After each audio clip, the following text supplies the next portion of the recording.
Hi, and welcome to a #BetterHVAC podcast. My name is Ben Reed, and I'm going to take you on a journey through the chaotic and troubled world of residential HVAC through conversations with industry experts, frontline workers, policymakers, and entrepreneurs.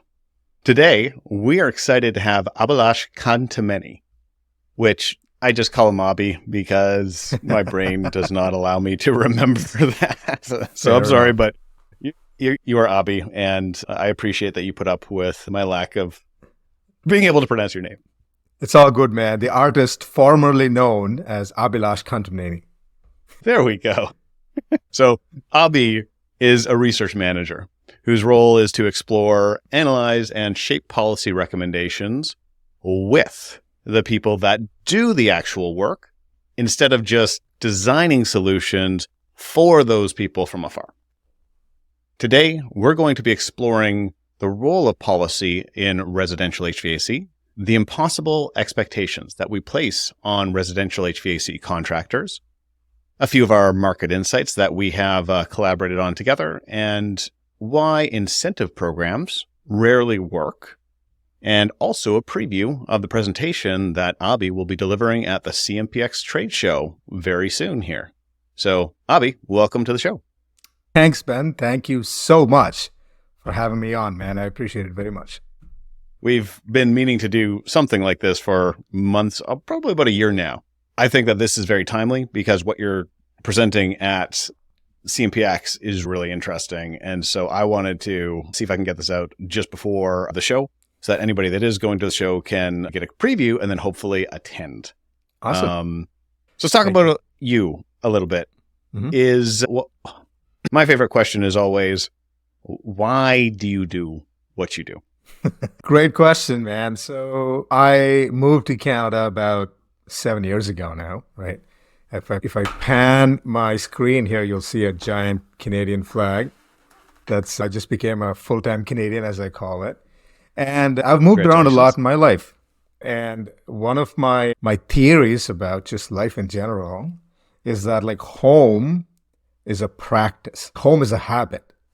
And belonging is a practice. Like you can get better at belonging to places by just paying attention to what's happening in the world out there you can do in your own limited capacity to contribute.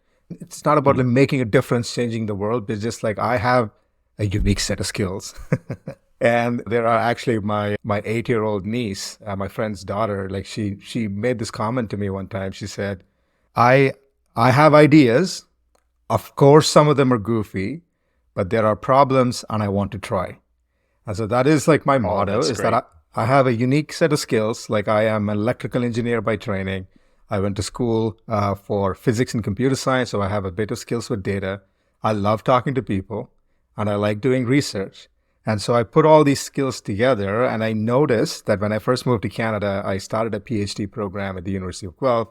At that time, I wanted to be an academic. I wanted to be a researcher. I really wanted to know what needs to happen at the local level, municipal level, to help increase electrification or help improve energy efficiency and things like that. And then when I looked around and you notice every municipality in Ontario and in different provinces across Canada, they have a local energy efficiency plan or a community energy plan or a climate action plan. And they have steering committees, advisory committees, and you look at who's on them. Very rarely do you ever see like an HVAC contractor. Very rarely do you ever see people who are actually doing the work. So Canada has these ambitious 2050 climate goals, and every municipality has the climate emergency and all of these like important sounding declarations of intent. But the actual work that is going to be built by the men and women of the sector, they are largely visibly absent at least, in spaces where some of these, not just decisions are being made, but also like plans are being developed, strategies are being developed, funding is being developed, and things like that, particularly at the local level. And that was an eye-opening experience for me as someone who had just moved here to understand the dynamics of that.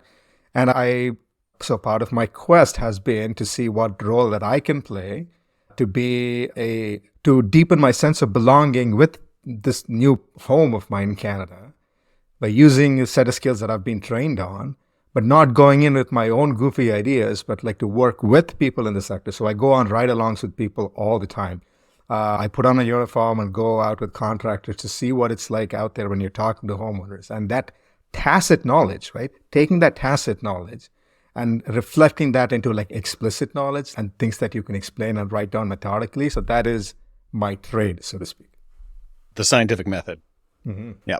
Let's talk about this real quick, right? So the difference between tacit and explicit knowledge. Like tacit knowledge are things that you know, like deeply ingrained that you can never explain.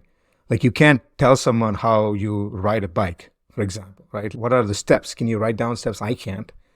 It's just a part of, you just know it because you've done it enough times and you have lived experience doing it. Contractors have so much tacit knowledge that it's fascinating to watch them at work, like skilled, excellent. It's like watching excellence at work. It's like watching Michael Jordan. It's like being ringside with Michael Jordan back in the 90s, right? That knowledge, capturing, at least my goal in life is to capture some of that tacit knowledge and turn that into some kind of useful advice or guidelines for setting a direction for how any of these big goals that we have in Canada, housing, climate, workforce development. So that is essentially how I see myself. Let's move on to talking a little bit about where you work, which is Efficiency Canada. Yeah. Like that could mean a lot of different things. I think I've heard you or somebody else, or maybe it's even on the website, call it a think tank, which just opens it up into being something like even more ambiguous. So what the heck is it? What is Efficiency Canada? Great question. Like when I go to a conference, sometimes people think Efficiency Canada is an HVAC company. Some people think it's like the arm of the federal government. Different That's people what I look thought at when it. I first heard about it.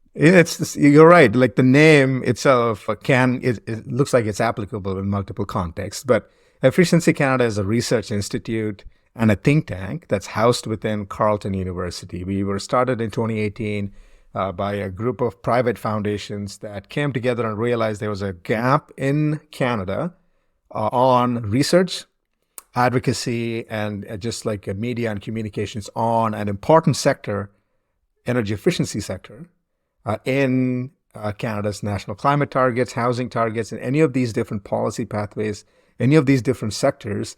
Energy efficiency sector is so fragmented right across HVAC and insulation people, windows and fenestration people. And so there's people in the sector who are focused on their own niche, and there's research that's happening on appliance standards, performance standards. And so there's a large ecosystem of people and companies and organizations and sectors that are working on a crucial part of the Canadian economy that haven't really been brought together under one umbrella. So 3 private foundations came together, pooled some money together, instituted a research institute within Carleton University called Efficiency Canada in 2018. And we just celebrated our 5th year anniversary, I think a couple of months ago, and I've been with them for 2.5 years now. So young organization and not actually affiliated with any Canadian government. And the word like think tank conjures up these images of like people like sitting with tweed jackets and smoking a pipe. That's not what we do, even though that does under some circumstances sounds enjoyable. So our research is active, right? So our research is active in the sense that it's responding to emerging like headwinds and tailwinds in the sector. So we're not just sitting in our offices dreaming up these ideas. We work very closely with people on the ground, trying to understand the perspective, trying to go where the puck is, skate to where the puck is going, like Wayne Gretzky would say, on where policies are moving, mobilize the sector, help people connect and find jobs in the sector. And so we'd like to think that we're playing an active role in shaping, informing the sector, and not just like looking at the sector like with the magnifying glass like you're some botanist in a field.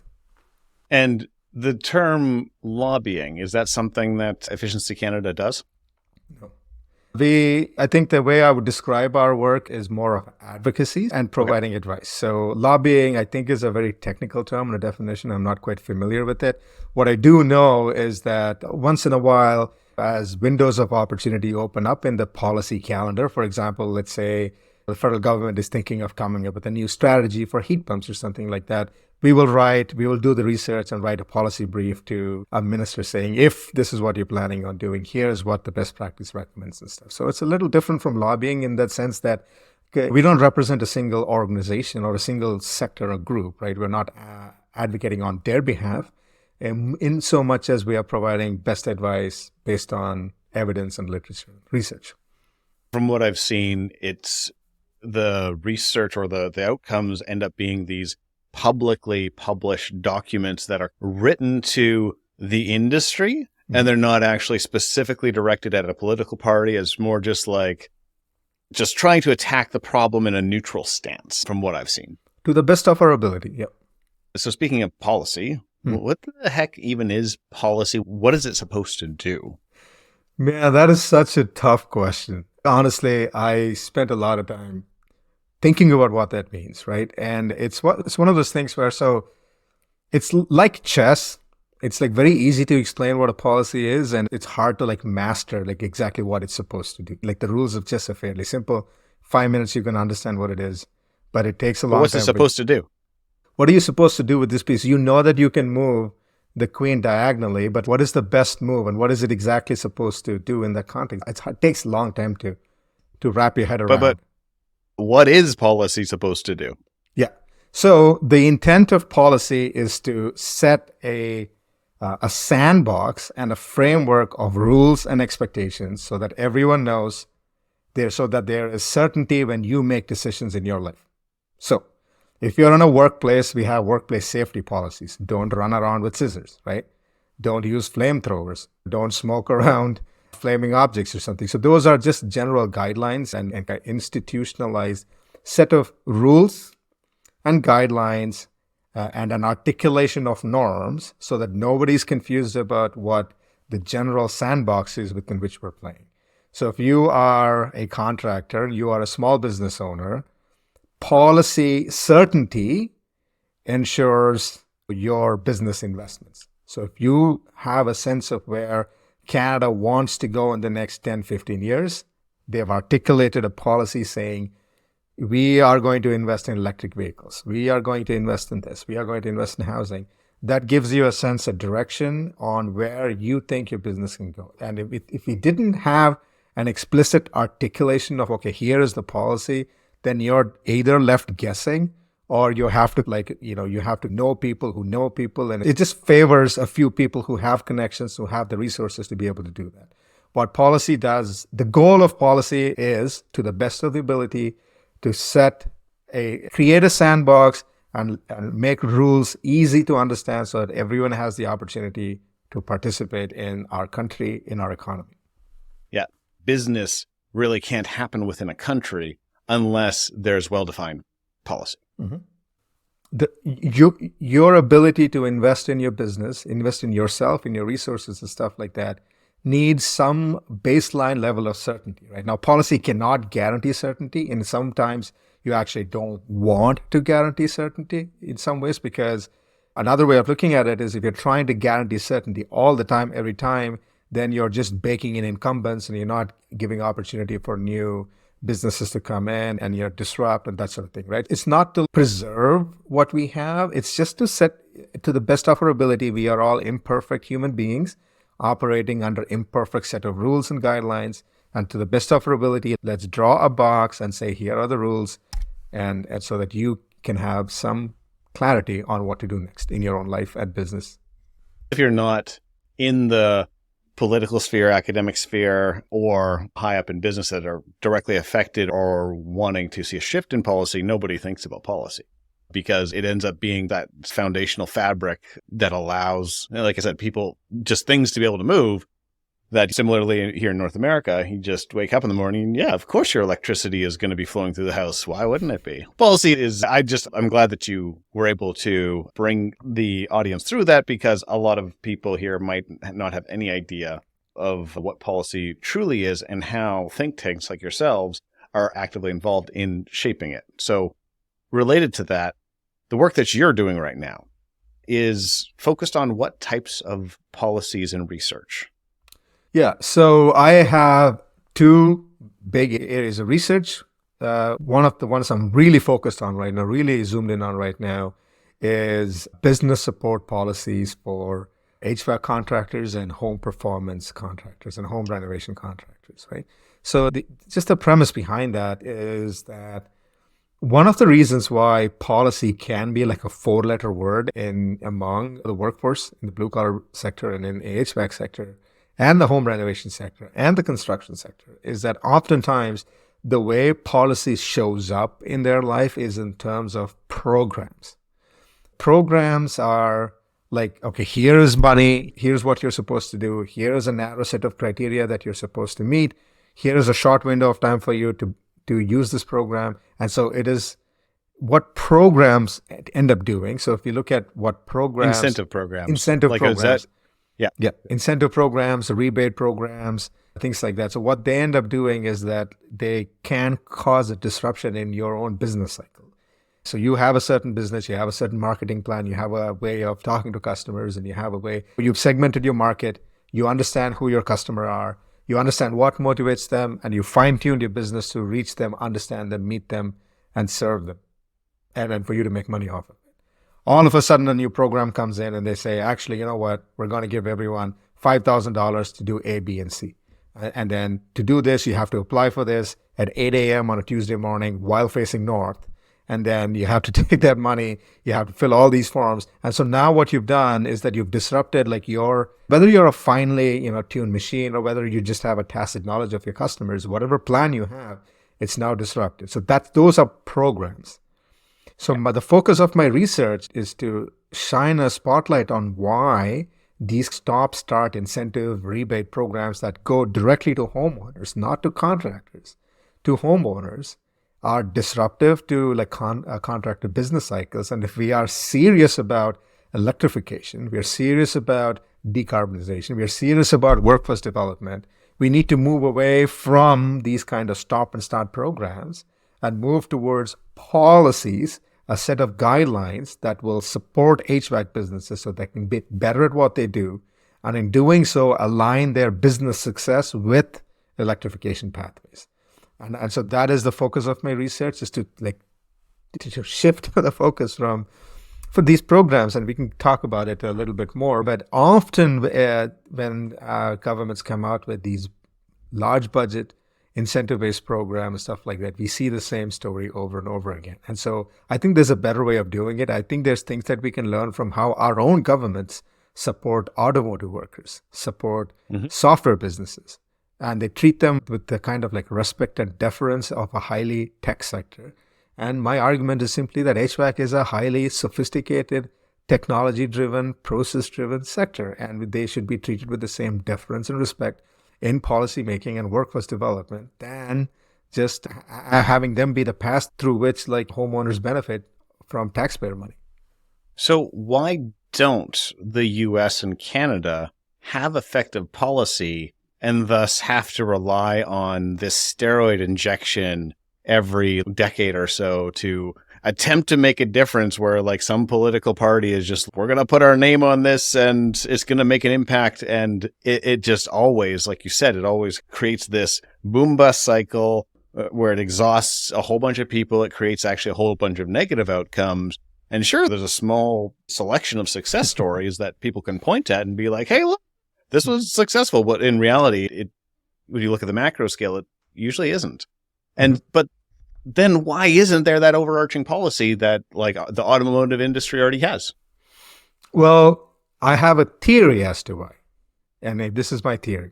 Okay. This theory is called the garbage can model. And so what happens is people write down ideas in a crumpled piece of paper and they throw it in the garbage can, right? Eventually, when a government comes around and they have a mandate, the mandate is to do something on climate. And so they'll reach into the basket and pull out a piece of paper, unfold it, and they'll see an idea.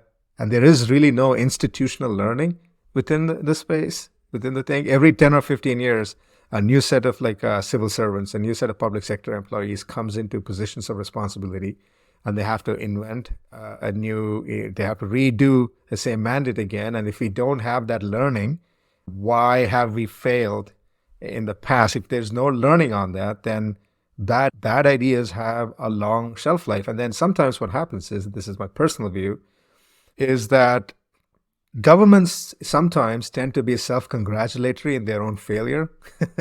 Sometimes. What I mean by that is you just all you need to do is look, right? So we've had the Canadian Greener Homes program that recently ended, supposed to be, I think, a 7-year program, ended in 2.5 years. And when you look at the language in like press releases, they claim that the reason the program is ending because it was too successful. Because they ran out of money sooner than they had anticipated because of the wild success of the program. The exact same thing, Ben, I'm not kidding you. We can go back and I'll show you. Exact same language was used in 2011. This was before my time in Canada by the then, I think the Stephen Harper government when they canceled almost the same program. Yeah, I think it was called Eco Home Smart or Eco Home Energy Program or something, which gave like homeowners $5,000 to do retrofits, just like greener homes. And when they ended it and they said it's ending because it was wildly successful, everyone wanted it. And it's not just us here in Canada. There are examples of Con Edison in New York, California program, or programs in Ohio. Every time governments act surprised, they have a pocket of money, they have a 7-year program, they start giving out incentives. People, there's a sugar rush. People go in. And the jump between like the adopter curve, right, from early adopters to mass market, there never is enough money in these programs to make that push from early adopter to like mass market. I have another theory is that they're never actually supposed to work. They are literally designed to be a political tool. And because the spin has always worked to be able to be like, look at, this is so great of us to introduce this. And as long as there's enough of a buffer period since the last time, and as long as there was enough media coverage that it was successful, like everybody applaud, then the public memory fades. Mm-hmm. And then they're able to reach back into that. I would say that it's not even a garbage can theory. It is like, here is your political soundboard. It is just one of the options that ends up going into ready mode maybe 3 years after the last program. And so then they're just like, yes, I can push that now.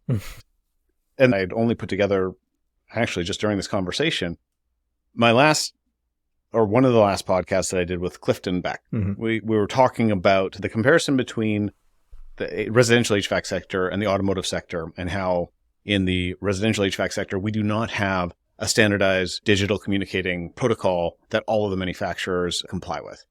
And it's basically that there was a lot of effort put into that about 10 years ago. There's a huge amount of work by many different parties to try to create this standardized protocol.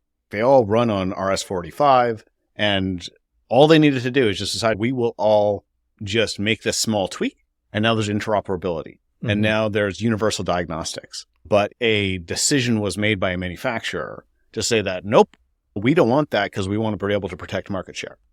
And so it collapsed the initiative because there wasn't ever enough leverage from the people that really needed it.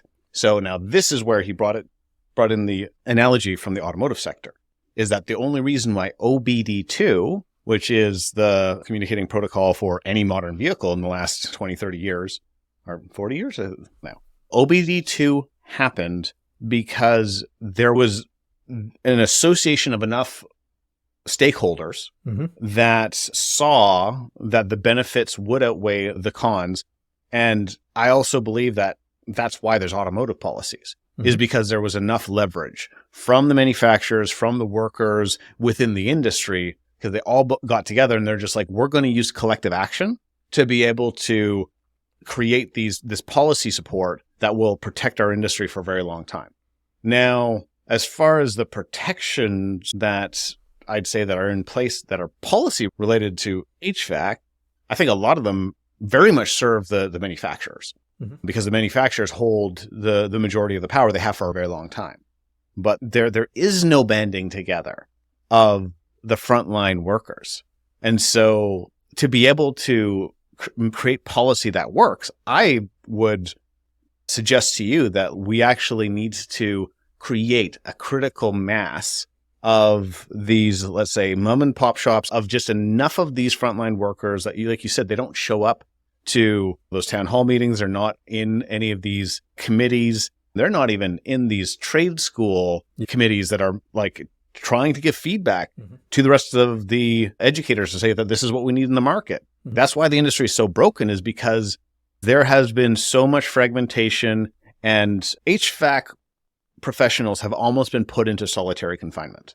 They feel like that nobody supports them. There's a lot of animosity towards policymakers, towards manufacturers, even towards homeowners. They feel like everything is against them. And unless that changes, unless they can figure out a way to all talk in one voice, I don't think there will ever be a policy that will get enforced that will respect their needs, because their collective action is what will cause the lawmakers to then take a look at your policy and say that, oh, I guess we have to do something that actually works for these people because there's enough pressure. Just that until that happens, like whatever you write, it'll be like pushing uphill. I would agree with you. Let's actually examine that, right? Because I think you're hitting the nail on something that I've been contemplating for a very long time. And so now I'll speak from maybe a personal capacity and just make some observations based on what you just said. Why is it that automotive workers, which are fewer than HVAC workers in Canada, or, for example, take coal miners in West Virginia or in the US, why do they have so much political power, and why don't HVAC contractors, insulation contractors, and like energy efficiency sector, why don't they? Even though they outnumber them by sheer numbers. What do you think? One theory is that in those sectors, they work shoulder to shoulder. Yeah. So they tend to be a lot more unionized. So they have a lot more history of collective organizing and collective bargaining and things like that. But their workplace is literally shoulder to shoulder. Line. Yeah. Literally shoulder to shoulder. That type of human connection then allows them to see that type of brotherhood. They can see that it's just, oh, I have people around me that are all on my side, whereas so much of the HVAC sector, it's all 1 and 2 person companies. And then they're competing with all the other 1 and 2 companies around them. Yep. Like you said, they're fragmented. And automotive sector is also geographically concentrated. Yeah. And so they can coalesce around one. All it needs to build political power is to just to be concentrated in some capacity. Concentration, yeah. Whereas, like you said, every county has someone related to the HVAC sector, right? Everyone needs a propane tank to be filled or replaced, or everyone has a heat pump that they need to be fixed. Every corner of this country, roughly every corner of this country, has an HVAC contractor, and they're often in competition. So there is no centrifugal force like bringing them together to. But there is, but for the wrong reasons. Oh yeah, what do you mean? The consolidation. Let's go into that a little bit. Yeah. And so because of this fragmentation, they have just become, it's like free real estate, for a lot of consolidation. Devalued, Devalued. And that's why they don't show up on the political scene. And so when I say they don't show up, I don't mean, man, if families in HVAC lead such seasonal boom and bust lives that I don't blame them at all for not being political active. So when I say they don't show up, I don't mean, oh, they're not going to a town hall meeting. They can't. I get it. What I mean is that they are not visible to decision makers. Like decision makers don't see, they don't see like the sophistication and the mastery, the craftsmanship, the entrepreneurship, the innovation, and all of these things that it takes to hold together like a 2 or 3 generation business, right? And so I think that's what I mean by they don't show up, in that they're not visible to decision makers, and who they're visible to is consolidators, like people who are buying out small HVAC businesses. So, and those consolidators, when they do that consolidation, now they have a certain form of leverage, but oftentimes backed by private equity, and they want to just improve the efficiencies and then turn those businesses which have been consolidated around for some sort of a profit and then leave the industry. So for them, it's not the outcomes that they want aren't that, hey, I want to change how this industry works long term. Instead, it's inefficiencies here. I can put in some money, implement some systems, and then I get money out. And private equity can be used for good purposes. It is used for good purposes in various markets and by a lot of good people. but just predominantly that's the trend that we have been seeing and that you and I have talked about quite a bit in residential HVAC, unfortunately. That is a really good point. I don't have numbers for Canada. It is hard to separate out from like these industry reports, Canada and the US. So I'll speak very generally about US and Canada together and draw specifically from one report that came out in 2021. So it's already 3 years ago. So I don't want to draw too much. But here, the general industry, like the market analyst consensus seemed to be that the injection of cash into the economy around 2020 during pandemic times, it's like the analogy that I've seen is like people saying it's like you're like trying to hold a beach ball under the water and you suddenly let go and it bounces up, but then it comes back down and comes back into the water a little bit. So it's like after, when you look at the graph, and I have to mime it to you because I don't have it in front of me right now, but we are now back to pre-pandemic levels in terms of acquisitions and consolidations and mergers, acquisitions, consolidations. So what the driving force behind these trends, not just in terms of people like private equity being full of cash and stuff like that, is a combination of different factors. But this is no longer your dad's HVAC industry, right? The technology that's coming out is more sensitive to install quality, and it is a little bit more sophisticated than it used to be. And the business processes and stuff that your competitors are using, dispatch software or sales software, and the sophistication of business operations has really ramped up in the last few years. And so if you are a fragmented small mom and pop shop, you don't have the resources, both in time and in capacity and in money, to be able to invest in these kind of like modernizing things. And so you're increasingly left behind, and you're spending a lot of your crucial time in doing what is called like inefficient services, right? I understand the challenges of running a small business right now. I know of it, and I don't want to like demonize the concept. You're just like swamped with so much that you don't have the time to invest in something that you know will benefit you in the first place. Modernization in both like technology, business practices, marketing practices, and in terms of like business operations, which is leaving a lot of people behind. There is an increasing, people are aging and exiting from the sector, and it used to be that they would sell it to someone in their own company or someone, there's 3 generations, 4 generations of HVAC people. They might sell it to the most senior it stays in the community. Stays in the community. That's no longer the case for a lot of instances. There aren't, my understanding is, in different markets are different, but not a lot of young people. And then even young people, a senior tech, you can be an excellent tech, but you might not want to or know how to or actually be good at running a business. And those are completely entirely different set of skills. And especially when the business environment is changing, it is hard to take the step of being a business owner, and maybe you just want to be a tech because you know what you have to do and you enjoy doing it.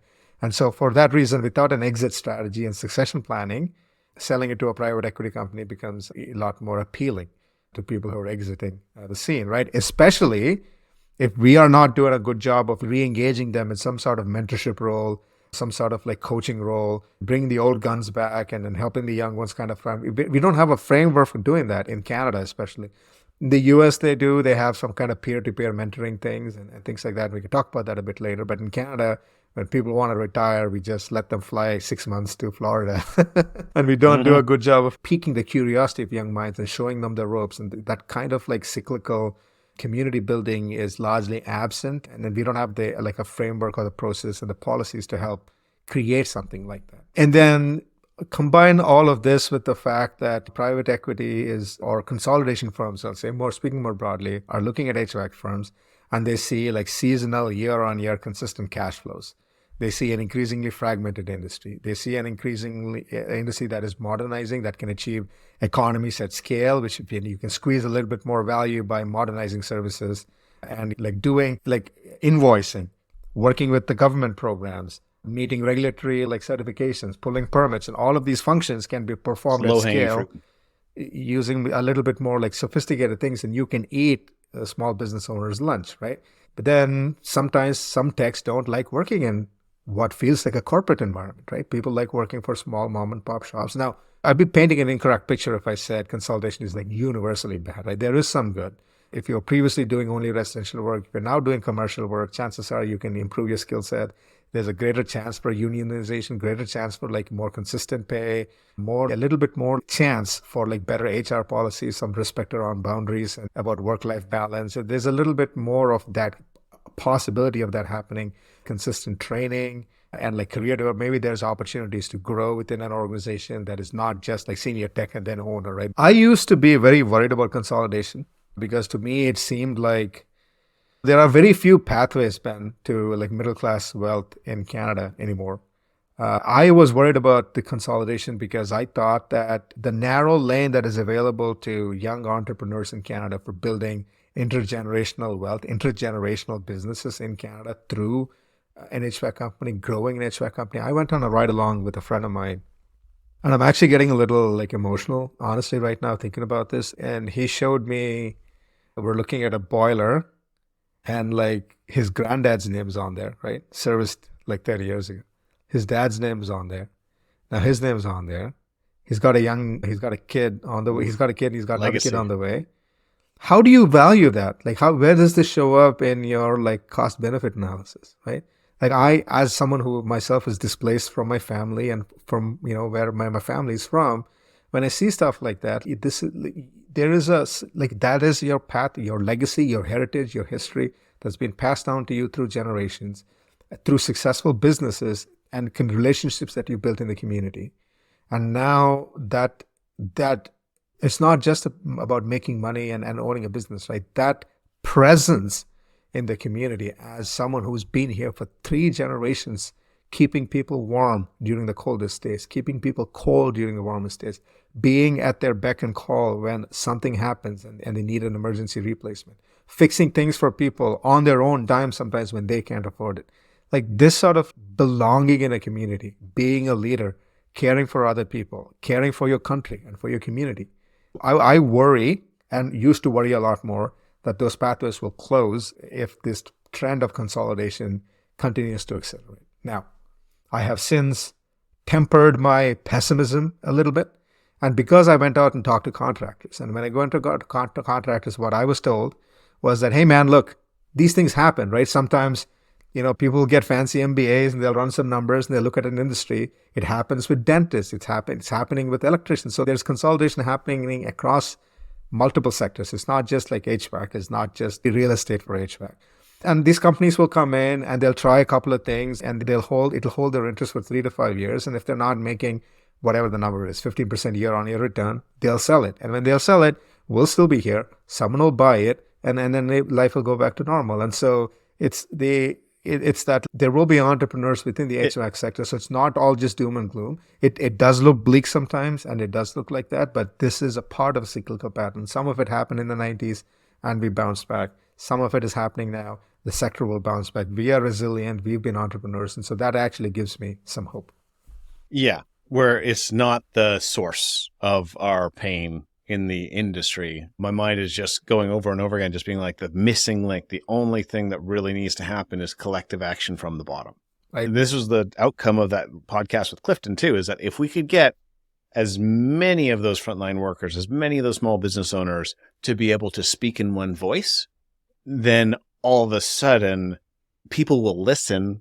And then those policies that you spend so much time on will actually start becoming effective. 100% agree. So when I'm doing research and writing these policy recommendations, I'm not writing it for decision makers, right? Who I'm doing this work for is for the contractors. So I have a basket of ideas, right? Basket of policies, some of them that I've drawn from other sectors in Canada. Some of things that I've seen other HVAC sectors do in Europe, UK, US, Australia. I've got this basket of ideas. Some of them are goofy, but I know that the HVAC sector has problems that I know you experience. Which of these do you like? So we've been doing some interviews with HVAC contractors and home reno contractors and home performance people to say, which of these do you prefer? How do you see these working together? Which of these policies are must-haves? Which of these are nice to have? Which of these are actually counterproductive, right? We don't want to do this because this will actually hurt our business models. So the function of doing that is not only to like filter, okay, here's the top 3 policies and here's the bottom 3 policies. Like that's not the primary function. The primary function is to build like momentum, right? To build Like I call it action research. Action research means that like you're not collecting knowledge for the sake of collecting knowledge and doing stuff in the wider world. That is secondary. Primary goal of action research is that you have to address the priorities of people you're working with, mobilize them to and create momentum around their priorities, go back and do the work, come up with a set of ideas and work together with them so that they can advocate for themselves. The one that I like to think that I want to do or I'm doing is to like actively work with people on the front lines, understand their priorities, look around, come up with a set of ideas, work with them to sort, filter and stuff like that, and then build momentum within the sector to advocate for itself. And so that's what I want to do. That's what I'm doing now. In the context of like the CMPX presentation coming up, is that I have a basket of ideas, like a bingo card, if you will, like 9 different baskets. Here's some ideas on how we can do how policies can support coaching and mentoring. Here's some ideas on how policies can support like business growth and how policies can support like you learning how to use new tools. And so there's like these ideas that I have collected from around Canada and collected from other places that I want to introduce to contractors. And then over a period of time, work with them, understand what their priorities are, understand which of these resonates with them and why, and then work with them to build, for lack of a better term, really like political support behind some of these ideas. Okay, and you use the word political, which I was just going to point out that maybe you, in your research, in your work with bringing policy ideas to contractors and people on the front lines, as soon as you introduce politics, it's just, like, this is now, like, which side are you on? To me, I think that policy needs to be thought of not actually being a political problem, but being this is what's going to allow my business to last in 10, 20 years. So you almost need to change the conversations, the politics word. How often are you bringing that into those conversations? Man, that is a really good question. And so the word, people are so sick and tired of politics.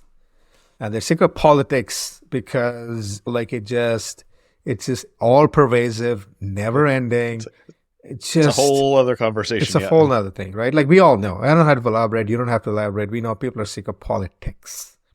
Political power, I mean, it sounds like a charged term, but political power is simply, I am here, I matter, my problems are significant for me, and I want you to do something about it. And then people taking that seriously, that is just political power. And that's it. And it doesn't have to be any more complicated than you, Ben, going to your local city council and saying, cars are speeding down my street, my kids are not safe outside.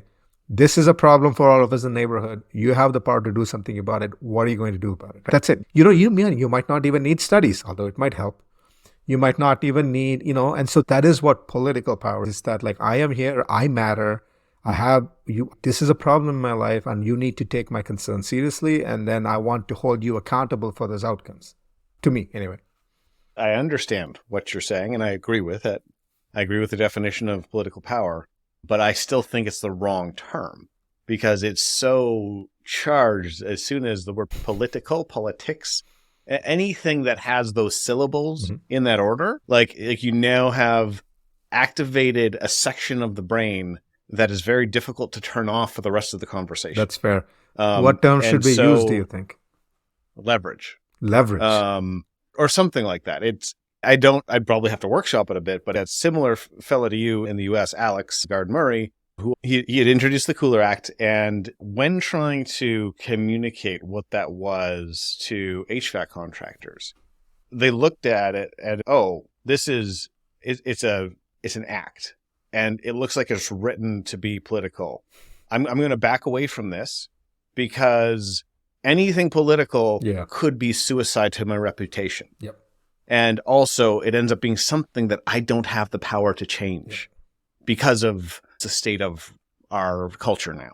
I would say that it is a faux pas to use those syllables in that order, and to really make an impact is that we just need to workshop some new language that then can help people realize that the reason why you don't have what you have right now is because not enough of you have gotten together to then collectively say that these are our needs, and then to have somebody smart like Abhi put it on paper and then put that forward. And it has nothing to do with politics, but so many people I've seen them disconnect, and then they don't want to participate, and they don't understand that if they were to contribute, that the sheer impact that it would have. But that'll be another conversation where we can, maybe at CMPX, is that we'll be trying to figure out what should that language be. It's a perfect time to workshop that. Love it. With some of the other folks there. Sounds great.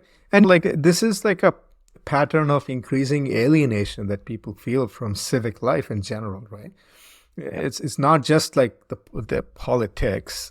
It's also just who wants to go to their city council even to advocate on their own behalf.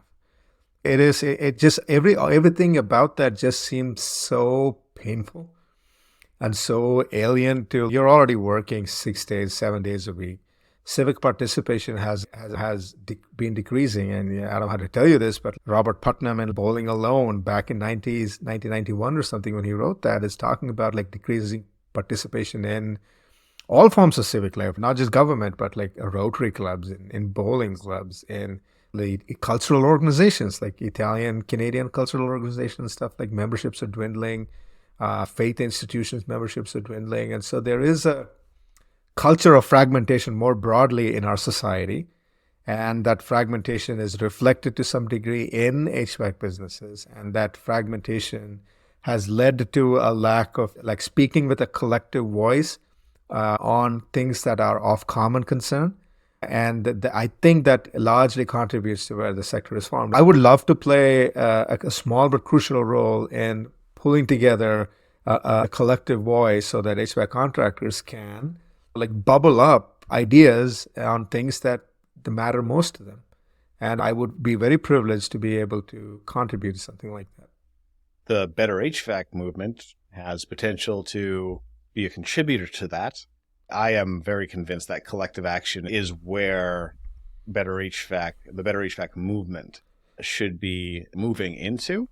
And if the dots can be connected about how their future will be different, if they choose to take that collective action, then I think that's when you start seeing people show up to those city council meetings. That's when you start seeing contractors show up to those trade schools on those committees to influence the curriculum. But the way that our world is right now, there are so many overwhelming things on people's minds that it is a challenge. But there are a lot of people out there that want to make things different. About 150 people so far have signed that pledge for Better HVAC, saying that I'm going to actively make a difference. Mm-hmm. So I think keep pushing that. Let me ask you a question. Ooh, switcheroo. Mm-hmm. If hashtag Better HVAC was wildly successful, what would that look like to you? It would look like policy that has created a multi-decade trajectory for residential HVAC. With the right leverage, you can build the structure that creates resilience, where the industry has become resilient, where there is intergenerational wealth again, where there is the best practices are something like everybody holds themselves to that much higher standard, where it is seen as a highly skilled and highly desired trade. It'll be high tech. That's just how everything is moving towards. But it becomes what a skilled trade is supposed to be instead of the eroded state that it is currently in. And Better HVAC, I'm not attached to the brand, the embodiment. It is just a current mutation of trying to solve a lot of the problems that aren't being solved right now. And so success is an industry that is resilient. And so if hashtag Better HVAC was wildly successful, do you see that success naturally aligning or trending towards like more electrification and then more home performance and better quality homes and different business models, or does it not naturally tap that way, do you think? Unfortunately, electrification has been turned into a political thing. I am a believer in climate change, that we are on a trajectory where this earth is heating up and that there is going to be a lot of pain down the line. And electrification is just one of the necessary activities to create resilience so that we don't all die on this planet as it starts getting hotter and hotter, and there's cataclysms every month due to extreme weather events. It is a technology, it is a lever to create resiliency. And yes, it's a part of it, but it is not the definition of it. Resiliency through collective action, I think, is what the definition of it is, and whatever means necessary to get there. Makes sense. And so you said when Better HVAC is reaches success or is trending towards success or is being successful, we will see a lot of your priorities reflected in policy, right? So at the end goal, you'll see policy among things like better improved system, better business models, and better kind of infrastructure, let's say software and hardware infrastructure for contractors. Policy, Better HVAC will help influence policy. But what can policy do like today to help Better HVAC get to where you see its wildest ambitions or its best potential? Policy needs to change its branding. Policy needs to stop being this hermit on a hill that is not actually compatible with the language and the culture of the frontline workers. And I think, so both in the US and Canada, policy needs to adapt a new language that then becomes relevant to the pains and the hopes and dreams of those people on the front lines, and not to be its traditional embodiment. There needs to be a translation layer as you present it to the people that will be affected most by it and that need to be most involved in it. You have to figure out the resonance that allows them to get it and step up, because you only have one chance with a lot of these people. Is that if you introduce an act or if you come to them with a piece of paper and it looks like it's some sort of a political document, you've already lost them. Okay, so that is a tall challenge. Let me try to see if I can rise to the occasion. Okay, so you've put a call to action. You've said, Abhi, get off your tweed jacket and your pipe and roll your sleeves up and get into the ground with me and help translate policy into context you just laid out. I've been watching and I've been a part of this Better HVAC. So from my observations, let me just throw like a couple of ideas to you off the top of my head of what policy that would look like that could potentially help build the movement you're trying to build. And I'm just trying, right? Like I don't have all the answers, but I'm just trying. You tell me. Love it. Here's an example. What if our climate policy said, we will prioritize mentorship, coaching on business skills for young entrepreneurs and people in skilled trades? I don't know, man. It sounds like a stupid idea. No, it sounds great. Just listen to what people are screaming for. Yeah. Like we have a survey where we went through all the topics of what people desperately need, like what the Better HVAC champions, what they believe the industry needs. And mentorship, like not just on the technical level, but on that business side, just look at where they're all burning out and bleeding out and give them the ability to catch their breath. Let's give them the ability to retain that blood and helping them run better businesses. Like you have talked about the idea of having like business incubators that are specifically targeting HVAC companies, like similar to how you have startup incubators. And those startup incubators are very efficient machines that they just bring in all these experts, entrepreneurs and residents, grant writers, they basically amass this little army for all these little startups who have no idea what they're doing to come in and help them run their businesses. Yep, exactly. And whether it's municipal, provincial, or federal government, why the hell aren't we doing the same 100%. For these poor businesses instead of throwing all this money at these incentive programs that historically never ever work? Like invest in those businesses by making sure they succeed. 1,000,000%. Make that policy happen. If you and I wanted to create an app so that people can find like locally made yogurt, you and I could go to a chamber of commerce and they'll put us on a lean business plan, development plan. They'll give us a business mentor. They'll let us print leaflets on the company printer, and they'll give us like $8,000 in startup funding, right? But if you owned an HVAC company where I was a lead tech at, why can't you and I go to our local chamber of commerce and say, I'm thinking of retiring in 5 years. Can you help Abhi here get set up so that in 5 years he takes over? I don't know. Maybe I'm blind, right? Maybe I'm not really in the communities who are actually doing this, but I have really not heard of this. Can we prototype it? There's a couple of better HVAC champions around Canada, and we'll probably recruit a couple hundred more at CMPX, hopefully. Mm-hmm. But that could be one of the goals is to say that, hey, which of you are struggling and you need help? Mm-hmm. And then to find an active champion who can be paired with them in the city, who then can and maybe they're not from HVAC, but maybe there is just a local person, either they're retired, not from HVAC at all, but they have the time and they know how to, I guess they have the patience to be able to navigate some of that bullshit. Mm-hmm. That's how the system is built.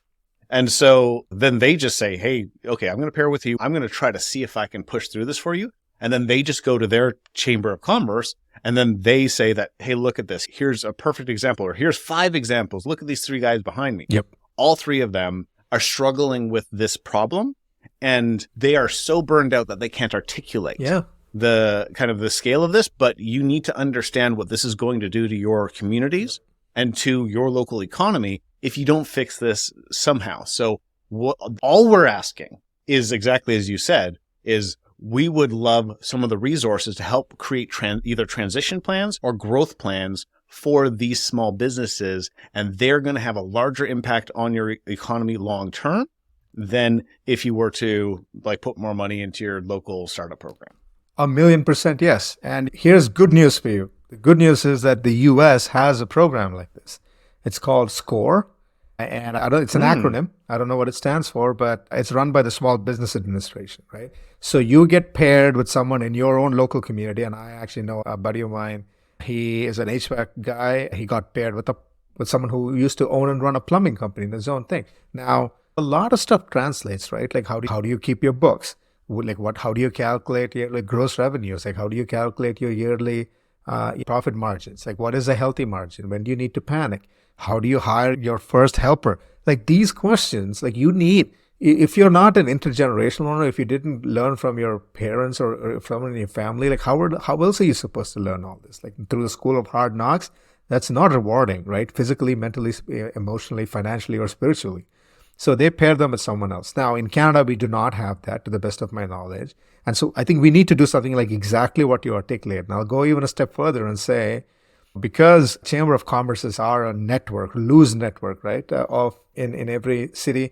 So if I live in, let's say, Kitchener, Ontario, and someone else lives in Thunder Bay, Ontario, there's no chance our service territory overlaps. But maybe there's a kind of a exchange program between 2 chambers of commerce where I go to someone, I'm a $2 million a year revenue company. I open my books up. The guy in Thunder Bay opens his books up. We look at our books and we say, okay, man, why did you do that? Why did I do this? It's just peer review, right? Guys and girls in gym do this. How many reps are you doing? Why are you doing this? Why are you doing that? So why can't we do that with small business? Right? So that's the role of policy, is to create the environment under which ideas like this and the systems like this can flourish. I think there was an embodiment of this that you had presented or discussed with me a couple of months back. We touched on this, but now it's a lot more clear. Mm-hmm. Whatever you can do to start moving that forward, I will do what I can to support you. And I'd be very interested in trying to invent a new language that actually resonates with techs instead of just scaring them away, or small business owners. And I'll tell you the most frustrating thing about this is that not only are we not doing this, right? We're not doing any kind of our policies are not supporting this kind of peer-to-peer review or this kind of business incubation or this kind of business training and stuff. The first thing that anyone can think of when you say the sector needs some policy support is training and workforce development, training programs. You look at and you talk to and you look at the stuff that municipalities and provinces put out. It's contractors need education on climate change. Contractors need to be informed about the benefits of heat pumps. You think they don't know? Do you know how to braise nitrogen? You don't, right? These people don't need education. They don't need another training program where they have to take 6 weeks off of work and get on EI or stuff like that to go to Toronto to get trained. That's not all of what they need. There is. Why don't we have programs that come to your door? Put a couple of training modules on a trailer and a truck. Go to their workplace. Spend 3 days. Have them do stuff with their hands at their work, and they don't have to leave their families. They don't have to leave their homes. You come to them, right? So So ideas like that, like we will prioritize people's, so that's a program. Here's a policy. I'm just making this up on the fly, right? We will prioritize like HVAC workers and their families, and we will design workforce training opportunities that meet them and the needs of their families and their daily work commitments or something like that. Instead of saying, okay, we have a training program in some community college for 6 weeks and you need to take 4 weeks and you have to live on site for stuff like that. It just doesn't resonate. It doesn't work with people's daily lives at all. Yeah. Meet them where they are. Meet them where they are. Not invent something that sounds great on paper. Just one last policy idea to you, okay, for your better HVAC thing. What if getting hold of your own data in your own home wasn't so darn complicated? Right? What if at a click of a button, you can just send your data to a contractor or a couple of contractors can just download the data, and you and them can then sit and look at it together and say, you know what, like, here's what this data is telling me, and here's where I think you could have, done something better. Here is why, and just some kind of open data sharing protocols. I'm cheating a little bit for people who are listening because I know Ben has talked about this a lot, and I'm trying to get on his good side by appealing to something that I know he'll like. But I mean, wouldn't that be nice? It would be nice. Great idea. Yeah, I wonder where I got that from. The future of this industry, or one of the biggest drivers of inefficiency, is uncertainty, because the HVAC contractors are missing so much data to do their work. Callbacks are entirely a function of not having the data to know whether or not you fixed the thing that you just worked on. And so the uncertainty is the problem, not just all of the technical problems, but also a lot of the business problems for technicians and for homeowners. The technical data, instead of having a load calc done by every contractor that's bidding on your job and every single load calc being different because they all are trained differently, they're using different tools. It's literally stupid that there is not a framework that allows every home to have an automated load calc. I've actually talked about a dozen startups in the last year that are working on load calcs at scale where I don't even have to enter the home. Now I have a load calc for every single home in North America. And it's not super accurate, but it's a good starting point. And then there's all these other layers of technology that's being deployed, from like LiDAR to photogrammetry, that is going to democratize the ability to do load calcs. And why is that something that HVAC contractors have to do? What really should be the case is that the HVAC technicians need to be really good at doing the HVAC work. And as Jim had talked about, Jim Berkman is basically a technology efficiency specialist and then a commissioning efficiency specialist, one of them getting all of the data from a home before the work, and then somebody else doing all of the commissioning work to make sure that the equipment is operating as spec'd and that the home is operating as spec at the back end. That doesn't have to be the trained HVAC professionals that are doing the brazing, that are installing the equipment. Like they're exhausted by the end of the day. And also they're not the best suited for doing that work. But when that data comes out, I 100% agree with you that if we allow the market to continue to be fragmented, in that just like maybe a couple tech companies or a couple HVAC companies end up having that data, then you're still just experiencing rework on a regular basis. It's a terrible thing for the economy. Like the amount of wasted resources and potential is probably, I'd love to see a study on that, it's probably in the billions every year of money that's wasted from these HVAC decisions are being made by homeowners, by contractors without adequate data. And so to have a system that would allow homeowners to opt in, opt out of who they're sharing their data with, but their data for their home is complete. It stays with the home. It can be sold with the home. It will amplify the value of a home. It will quantify the value of a home. And it should not be locked up. It should not be something that is being monetized by a singular company, because then that takes away agency from the contractors. It takes away agency from the homeowners. The people that need to make the decisions now are beholden to something that might not have their best interests in mind. Yeah. So, and it just, yes, I'm very much in favor of a more democratized system that can do that data brokering. Okay. So here's a policy idea I just made up. What if we said that a goal is by 2035, all buildings in Canada will have an energy label? And we can go at it in multiple different ways, or like, but folks in the US might not understand what an energy label is, but just basically that the performance of a home, right? Like energy performance, energy use intensity, if you will, or like some kind of It's like Energy Star for homes. Energy Star for homes, exactly. Yeah, something like that. What if we made a goal? And there's a couple of ways you can go at it. Easy, like a legislatively easy thing is to say, okay, every province in Canada says when you sell a home, you're required to disclose certain things by law. And now you have to disclose energy use intensity. Yeah, easy, click of a button, green button data, it'll punch that number out. And then realtors have to show it in their MLS data. Right? That's one way. Another way to do it is you can work with realtors, help them demonstrate the value, give them training so that they can use, because realtors are people that, for better or for worse, that homeowners turn to or home buyers turn to when they're buying home for advice. And so if it's just a number, maybe it doesn't matter to people that much, but then maybe realtors can tell people, okay, this number is good because blah, and this.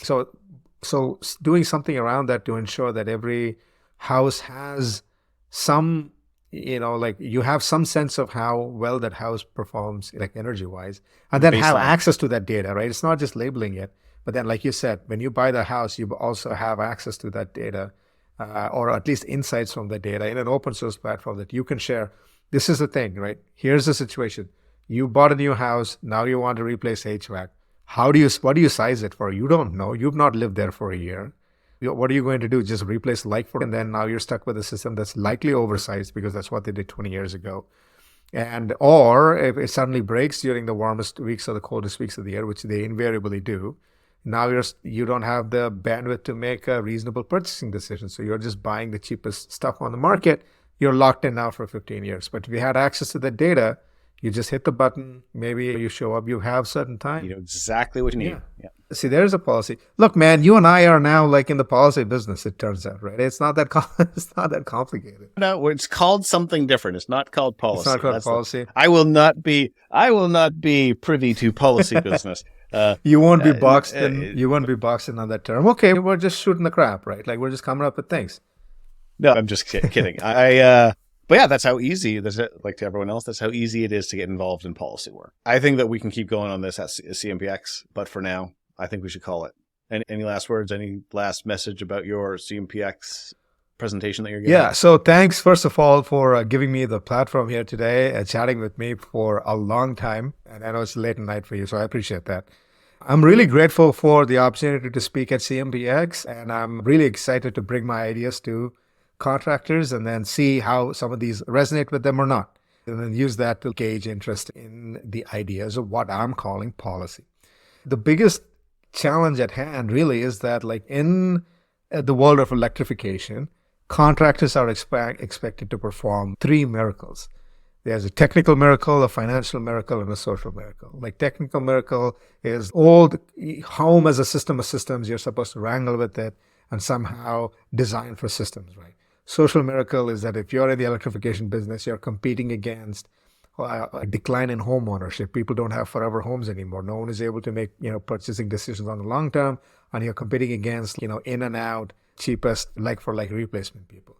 And in terms of a financial miracle, you have to make a successful business work in this complex market environment, right? In the world of electrification, expects contractors to perform miracles. And what I'm hoping to demonstrate at CMPX is that with some of these policies, if they resonate with contractors, that then these miracles then become mundane. And only when these miracles become mundane and everyday practice for contractors and it aligns with their business practices, will electrification be successful. Otherwise, we will continue to have these boom and bust programs, and we will not get anywhere on electrification. We will not get anywhere on like middle class wealth creation and other goals that are important for the sector. So I think let's come to CMPX, come to my presentation. I think it's at 10:30 a.m. on the first day of CMPX, and let's talk about the three miracles, and let's talk about how to make them mundane. Awesome. Thank you so much. It was a pleasure having this conversation and getting involved in policy. But yeah, it's always great talking, Abhi, and really looking forward to seeing you in person next week. Hey, man, thanks a lot for doing this, man. I really appreciate it a lot.